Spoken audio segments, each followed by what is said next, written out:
자, 이제 수능이 얼마 남지 않아서 마음이 굉장히 바쁠 거라고 생각되는데, 국어, 수학, 영어 공부 열심히 해야 돼.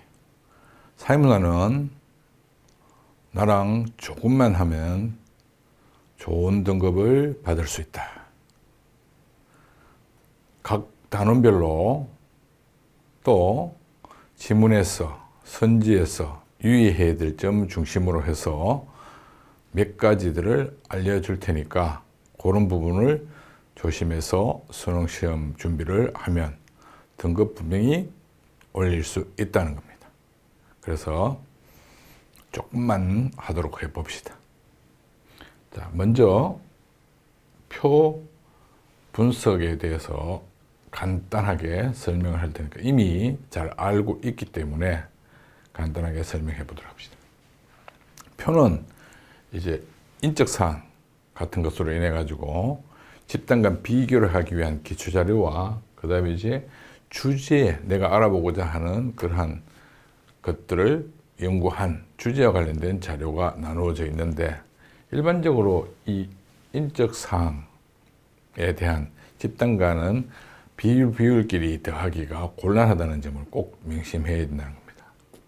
그래서 원칙이 뭐냐면 집단 간 비교 자체가 불가능하다는 걸 꼭 명심해야 된다는 거. 그래서 비율끼리는 더하거나 빼거나 이렇게 할 수 없다는 게 원칙이라는 거죠.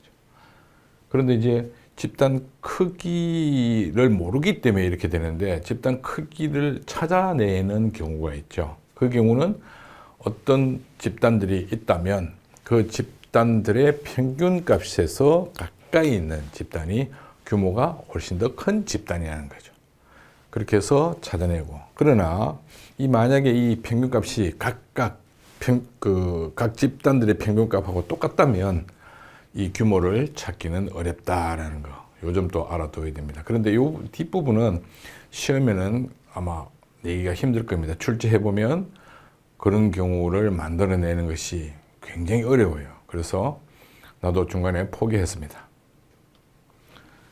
표 분석의 예외를 보게 되면 조혼인율이나 조이혼율 같은 경우는 이제 숫자로 나타나는 경우가 많습니다. 인구 1000명당 몇 명이냐 이렇게 해서, 그래서 더하기 빼기가 가능할 수 있겠죠. 그 다음에 동일 집단 단수 응답일 경우, 같은 집단 내에서 예를 들면 뭐 한 반이 있다, 그 반 내에서 남녀 이렇게 되면 남녀는 한 반 속에 있는 그룹이죠. 그렇기 때문에 그 경우는 남자가 뭐 51%, 여자가 41% 이러면 92% 이렇게 해도 된다는 이 얘기입니다. 그렇죠?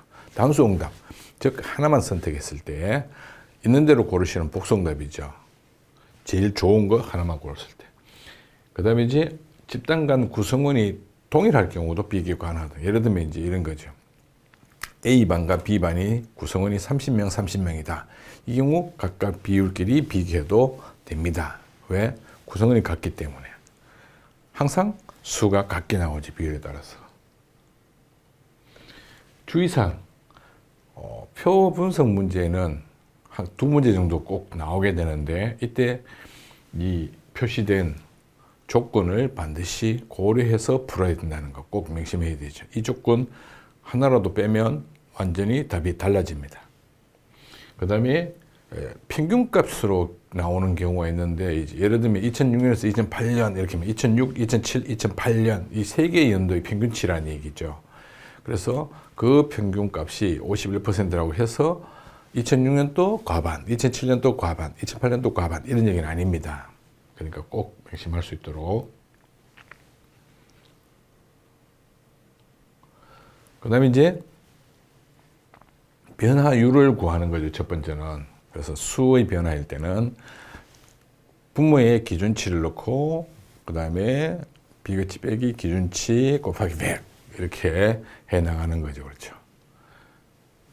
그게 바로 퍼센트로 표기되는 경우입니다. 반면에 이제 이미 변화율을 구했거나 또는 비율끼리 비교를 해보고자 할 때, 원칙으로는 비율끼리 비교가 불가능하다 그랬죠. 그렇지만 그래도 한번 해보자라고 할 때는 반드시 뒤에다가 퍼센트 포인트라고 하는 요걸 집어넣어야 됩니다. 그렇죠. 그래서 성격이 서로 다르기 때문에 이렇게 퍼센트 포인트 이렇게 표기합니다.